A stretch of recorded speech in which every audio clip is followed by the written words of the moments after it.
ہونا یہ چاہیے کہ یہ جو چھوٹی چھوٹی چیزیں ہیں یہ ہماری زندگی کا حصہ بن جائیں، تب بہت ساری برکتیں ہم حاصل کر سکتے ہیں۔ قطرہ قطرہ مل کر دریا بن جاتا ہے۔ باوضو رہنا بہت چھوٹا سا کام ہے، اور پھر ہمیشہ بسم اللہ پڑھنا بہت معمولی کام ہے ہمارے لیے عمل کے اعتبار سے۔ اور اسی طرح سے جو ہے ہمیشہ مثلا سورہ توحید کی تلاوت کرنا، مثلا ہمیشہ درود صلوات پڑھنا، مثلا یہ چھوٹی چھوٹی چیزیں، ان کے فضائل بے شمار ہیں۔ میں نے فہرستوار چند چیزیں عرض کرنی ہے، چند چیزیں کل آپ کی خدمت میں عرض ہوئی ہے فضائل و برکات بسم اللہ کے حوالے سے، کہ اسم اعظم سے قریب ترین آیت ہے یہ، یعنی قبولیت کے لیے بہت ہی جو ہے نزدیک ترین چیز ہے بسم اللہ، اور تمام کتب آسمانی کا جو ہے یہ سرنامہ قرار پایا۔ خدا متعال نے اس کے بغیر کسی کتاب کا آغاز نہیں کیا، اور ہمیں بھی حکم دیا ہے حتیٰ ایک شعر بھی لکھنا ہو پہلے بسم اللہ لکھو، حتیٰ کہ ایک شعر بھی اگر کسی نے لکھنا ہو کاغذ پہ پہلے بسم اللہ لکھو۔ خداوند متعال نے ہمیں حکم دیا، حدیث قدسی میں مستدرک الوسائل میں ہے کہ کثرت سے بسم اللہ پڑھا کرو اور اپنے کاموں کا آغاز کرو۔ ابھی ایک بار بھی آپ کہہ سکتے ہیں، کسی بھی کام کی ابتدا میں آپ ایک بار بھی بسم اللہ کہہ سکتے ہیں، لیکن کثرت سے کہنے کا حکم ہے۔ ایک دفعہ آپ نے کہا بسم اللہ الرحمن الرحیم مثلا، اور رحمان الرحیم کا ساتھ پڑھیں، خالی بسم اللہ پڑھ کے بھی آغاز نہ کریں، اگرچہ وہ بھی صحیح ہے، خالی بسم اللہ کریں، لیکن رحمان الرحیم کا جو ہے ساتھ پڑھنا بہت ضروری ہے۔ تو خداوند متعال نے فرمایا کثرت سے بسم اللہ پڑھو اور اپنے کاموں کا آغاز کرو۔ خداوند متعال نے فرمایا جس نے کثرت سے بسم اللہ پڑھا اور جو ہے میرے پاس میں اسے بخش دوں گا، کم از کم 100 مرتبہ بسم اللہ کی تلاوت کی ہو، تو کسی ایک مقام پر 100 بار بسم اللہ الرحمن الرحیم کی تلاوت کریں، خداوند متعال ہمارے گناہوں کو بخش دے گا۔ گھر سے نکلتے وقت ہمیں حکم ہے کہ بسم اللہ پڑھ کے نکلا کریں، بسم اللہ الرحمن الرحیم، قدم باہر رکھیں، بسم اللہ الرحمن الرحیم۔ اگر یاد نہیں آئے، جہاں سے یاد آئے آپ بسم اللہ پڑھ سکتے ہو۔ کھانے کے بارے میں، پینے کے بارے میں یہی حکم ہے، اگر شروع میں یاد نہ آ جائے، جب بھی یاد آ جائے بسم اللہ پڑھیں۔ مثلا پانی پینا یاد نہیں آیا، پانی پی لیا، بعد میں بسم اللہ پڑھیں، لیکن ضرور پڑھیں کہ اس کی تاثیر ہوتی ہے۔ فرشتے دعا دیتے ہیں جب گھر سے نکلتے وقت بسم اللہ کہیں کہ تو سلامت ہے، تیرے لیے سلامتی ہے، فرشتے ہماری سلامتی کی ضمانت دے دیتے ہیں۔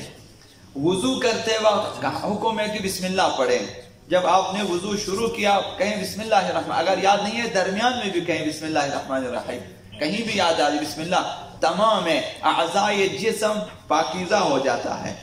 لہذا وضو کے وقت، کھانا کھاتے وقت، لباس کے وقت، پہنتے وقت اگر نہ پڑھیں، کل عرض کیا کہ شیطان شریک ہو جاتا ہے اس کھانے میں، اس پانی میں اور اس لباس میں۔ جس کاغذ پر بسم اللہ لکھا ہوا ہو، ابھی بہت سارے کاغذات آپ دیکھیں گے جہاں بسم اللہ لکھا ہوا ہوتا ہے، اور نام خدا کے احترام میں زمین پہ آپ نے دیکھا کہ ایک کاغذ پڑا ہوا جس میں بسم اللہ لکھا ہوا، نام اللہ کے احترام میں اگر اسے اٹھا لیا تاکہ یہ پائمال نہ ہو جائے، تو فرمایا کہ اس کے ماں باپ کے گناہ بھی بخشے جائیں گے،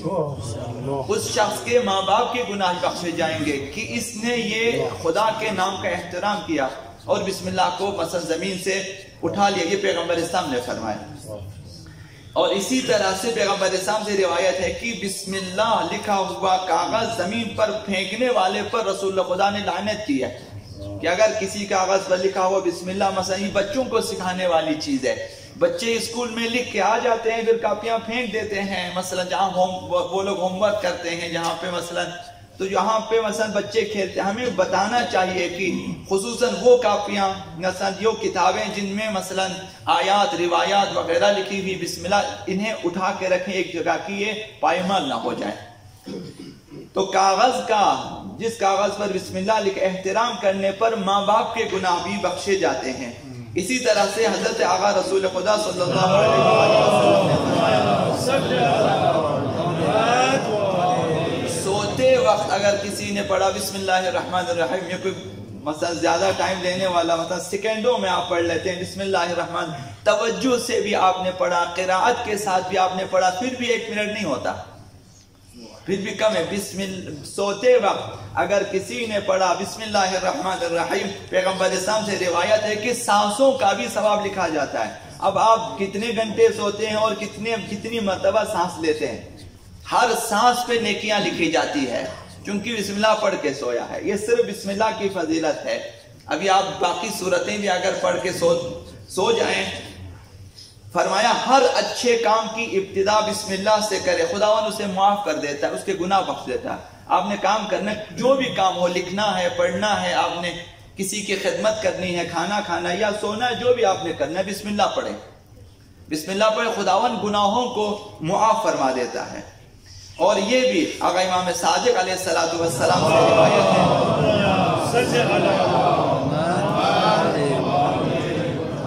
کہ اگر کسی نے بسم اللہ پڑھنا چھوڑ دیا،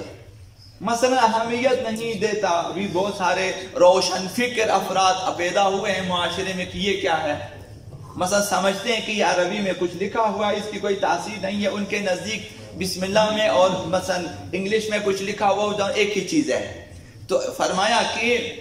یہ چھٹے امام نے اگر بسم اللہ چھوڑ دے کوئی شخص لاپرواہی کے ساتھ کہ نہیں پڑھتا، فرمایا کہ خداوند اسے ناگوار بلاؤں میں مبتلا کرے گا۔ یہ واقعہ آپ نے سنا ہو، کبھی عرض کیا تھا آپ کی خدمت میں، آقا امیر المومنین کے پاس ایک شخص آیا، چارپائی پہ آ کر بیٹھ گیا، گر گیا، سر ٹوٹا۔ آقا امیر نے فرمایا کہ بسم اللہ پڑھ کے بیٹھ جاتے سر نہیں ٹوٹتا تمہارا۔ یہ اس بسم اللہ چھوڑنے کی سزا ہے کہ چارپائی سے گرا، سر ٹوٹ گیا، اس مثلا خون نکلا۔ تو فرمایا چھٹے امام نے بسم اللہ چھوڑنے پر خداوند اسے ناگوار امر میں مبتلا کرے گا، یہ اس کی سزا ہے۔ اور اسی طرح سے حدیث مبارکہ میں آیا ہے کہ بسم اللہ پڑھو گے تو فرشتے جنت تک تمہاری حفاظت کریں گے۔ بسم اللہ الرحمن الرحیم پڑھیں گے، جنت تک یعنی دنیا میں بھی اور آخرت میں بھی فرشتے ہماری حفاظت کرتے رہیں گے۔ حضرت آقا رسول خدا صلی اللہ علیہ وآلہ وسلم نے فرمایا دعا کے شروع میں بسم اللہ پڑھنے سے دعا رد نہیں ہوتی ہے۔ جب خداوند متعال کی بارگاہ میں آپ نے دعا کرنی ہو تو آپ بسم اللہ الرحمن الرحیم کہیں، پھر آپ اپنی دعا کہیں، جو بھی آپ کی دعا ہے خداوند متعال کی بارگاہ میں بسم اللہ کہیں، اور اس کے بعد تو دعا رد نہیں ہوتی۔ اسی طرح فرمایا قیامت میں میری امت، پیغمبر صاحب نے فرمایا قیامت کے دن میری امت بسم اللہ الرحمن الرحیم پڑھتی ہوئی آئے گی، میدان حشر میں بسم اللہ پڑھتی ہوئی آئے گی تو میدان اعمال میں ان کے حسنات کا وزن بڑھ جائے گا۔ تو لہذا یہاں اگر ہم نے بسم اللہ پڑھنے کی عادت ڈالی، قبر میں، قبر کے بعد بھی، میدان حشر میں بھی یہی چیز ہماری زبان پہ جاری ہوتی رہے گی، اور اسی چیز کے سبب نامہ اعمال میں، جہاں میزان اعمال میں ہمارے اعمال کا وزن بہت بڑھ جائے گا، یعنی اعمال میں حسنات کا اضافہ ہو جاتا ہے اور اعمال وزنی ہو جاتے ہیں۔ اور جس کے اعمال زیادہ اور وزنی ہو جائیں قیامت کے دن خداوند متعال اسی کو نجات دے دیتا ہے۔